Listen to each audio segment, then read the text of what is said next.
नमस्कार दोस्तों, स्वागत है आपका हमारे channel target for IAS and MPPSC with के। आज है 3 नवंबर 2020 और हम लोग डिस्कस करेंगे आज का मध्य प्रदेश का करंट अफेयर्स।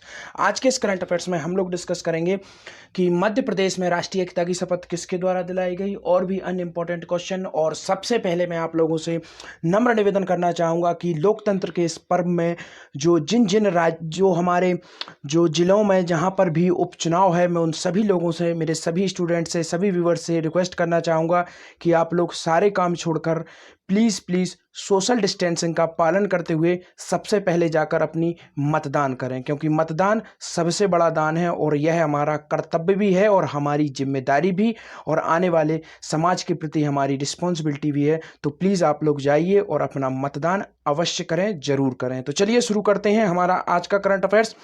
3 नवंबर के इस करंट अफेयर्स में आपका स्वागत है। अगर आप पहली बार इस चैनल को विजिट कर रहे हैं तो प्लीज़ चैनल को सब्सक्राइब कर दीजिए, बेल आइकन को दबा दीजिए।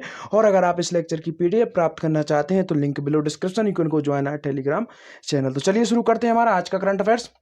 हमारा पहला क्वेश्चन है, राष्ट्रीय एकता की शपथ किसके द्वारा दिलाई गई। काफी इंपॉर्टेंट है ये क्वेश्चन। आपका ऑप्शन नंबर 1 है राज्यपाल जी, ऑप्शन नंबर 2 है मुख्यमंत्री जी और आपका ऑप्शन नंबर 3 है मंत्री श्री इंदर सिंह परमार जी, या इनमें से कोई नहीं। तो दोस्तों इसका राइट आंसर है आपका ऑप्शन नंबर 3, मंत्री इंदर सिंह परमार द्वारा मध्य प्रदेश में दिलाई गई राष्ट्रीय एकता की शपथ। राज्यपाल जी, जैसा कि आप देखेंगे पहला ऑप्शन, हमारे राज्यपाल कौन है, माननीय आनंदीबेन पटेल। वर्तमान में यह मध्य प्रदेश के साथ साथ यूपी की भी राज्यपाल हैं और 19 अक्टूबर से यह मध्य प्रदेश की विजिट पर हैं। इनके द्वारा कुछ कार्य किए गए मध्य प्रदेश में, जैसे कि गुजराती समाज का जो भवन था उसका उद्घाटन इनके द्वारा किया गया। मुख्यमंत्री जी सभी को मालूम है माननीय शिवराज सिंह चौहान जी हैं और इनके पास कुछ मंत्रालय हैं, जैसे कि नर्मदा विकास मंत्रालय और साथ ही साथ जनसंपर्क मंत्रालय। तो चलिए देखते हैं इंदर सिंह परमार जी के बारे में कुछ इंपॉर्टेंट इन्फॉर्मेशन। सामान्य प्रशासन राज्य मंत्री हैं ये, इनके पास राज्य मंत्री का दर्जा है। किस के राज्य मंत्री हैं ये, सामान्य प्रशासन राज्य मंत्री श्री परमार ने राष्ट्रीय एकता की शपथ दिलाई।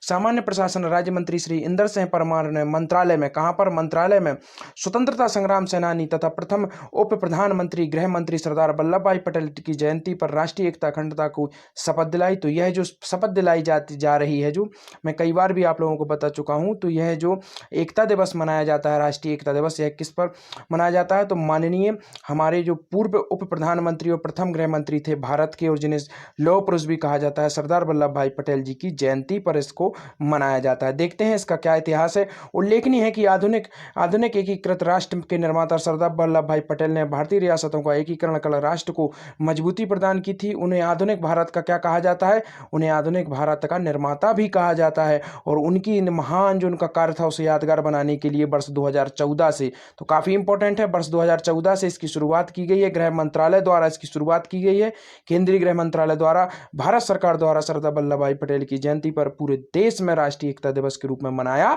जाता है। और इनकी एक मूर्ति भी लगाई गई है, वह किस नदी जो है उसके बीचों बीच लगाई गई है, तो वह नर्मदा नदी के बीचों बीच लगाई गई है। और नर्मदा से इंपॉर्टेंट क्वेश्चन यह है कि नर्मदा को क्या कहा जाता है, नर्मदा को कहा जाता है हमारे मध्य प्रदेश की जीवन रेखा भी कहा जाता है। कहाँ से यह उद्गम होती है, अमरकंटक से यह उद्गम होती है।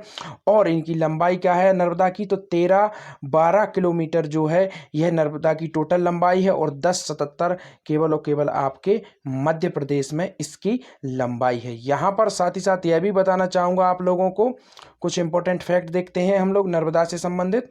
तो यहाँ पर मैं आपको यह भी बताना चाहूँगा कि जो नर्मदा की कितने जिलों से होकर गुजरती है, तो नर्मदा मध्य प्रदेश के लगभग 15 जिलों से होकर गुजरती है। और नर्मदा की लगभग 41, जी हाँ 41 सहायक नदियाँ हैं, जिनमें से आपकी जो 22 नदी हैं वह आपकी बाईं ओर से, काफ़ी इंपॉर्टेंट है, याद रखिए आप ट्रिक भी बना सकते हैं, बा से 22 और बा से बाईं ओर। तो जी हाँ बाईं ओर से कितनी नदियाँ मिलती हैं, 22, और 19 नदियाँ जो सहायक नदियाँ हैं नर्मदा की, वह कहाँ से मिलती हैं, वह मिलती हैं आपके दाईं ओर से। तो आप ट्रिक भी बना सकते हैं, बा से, जैसे हम 22 को लिखेंगे तो बा पहले आता है, उसी प्रकार बाईं में भी बा पहले आता है।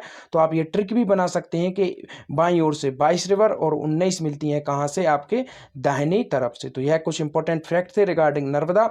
और सरदार वल्लभ भाई पटेल के नाम पर एक बांध भी बनाया गया था, जिसे हम सरदार वल्लभ भाई पटेल का बांध भी जानते हैं। यह काफ़ी विवाद में भी रहा कि इसकी ऊंचाई को लेकर, और इसी दौरान शुरू किया गया था नर्मदा बचाओ आंदोलन।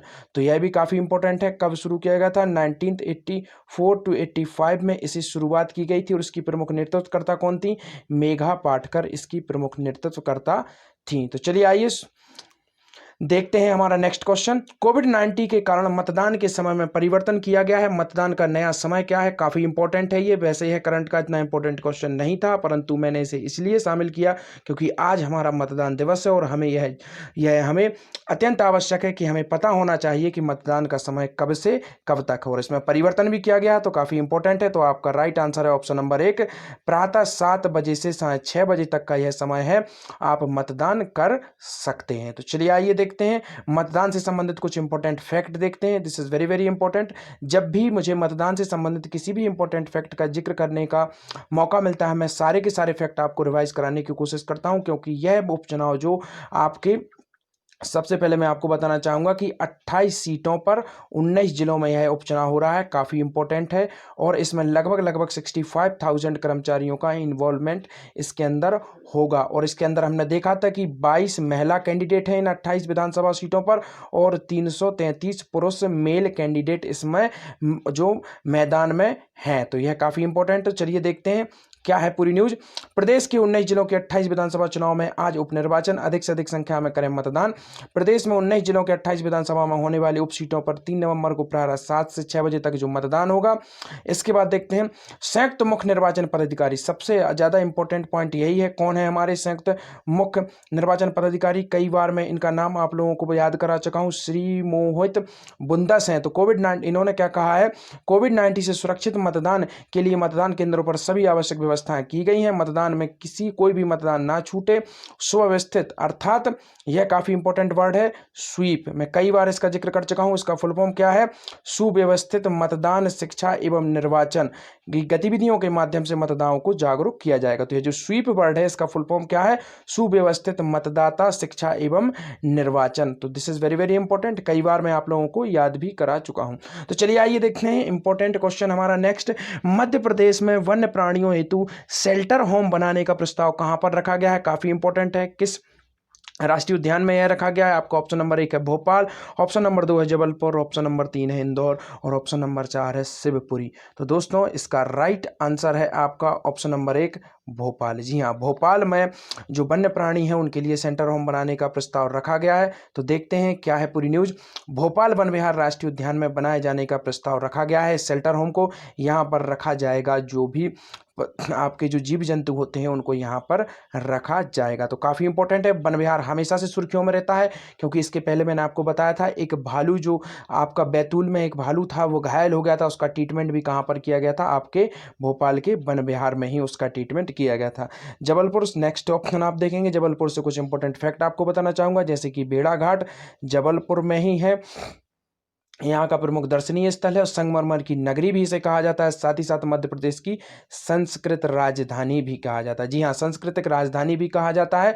साथ ही साथ मध्य प्रदेश की आर्थिक राजधानी किसे कहा जाता है? इंदौर को। और इंदौर को एक और वर्ड दिया जाता है, इंदौर को कहा जाता है मिनी मुंबई भी कहा जाता है। तो यहाँ पर आपने देखा इंदौर, और स्वच्छता में नंबर 1 पर इंदौर, लगातार चौथी बार स्वच्छता में नंबर 1 आया है आपका इंदौर। शिवपुरी, जैसा कि आप देख रहे हैं ऑप्शन नंबर 4 शिवपुरी आपका मध्य प्रदेश का प्रथम पर्यटन नगर है। सबसे इंपॉर्टेंट फैक्ट यह है कि मध्य प्रदेश का प्रथम पर्यटन नगर कौन सा है? शिवपुरी है। यहाँ पर सांकराजे झील है, नल दमयंती का महल है और अन्य प्रमुख, इस तरीके से आप समझ सकते हैं, जैसे कि सिंधिया घराने की जितनी भी समाधियाँ और छत्रियाँ हैं वह कहाँ पर है? शिवपुरी में ही है। और सिंधिया राजघराने की ग्रीष्मकालीन राजधानी भी हुआ करता था आपका शिवपुरी। तो काफ़ी इंपॉर्टेंट फैक्ट यहाँ से हमने देखे। चलिए आइए देखते हैं हमारा नेक्स्ट क्वेश्चन।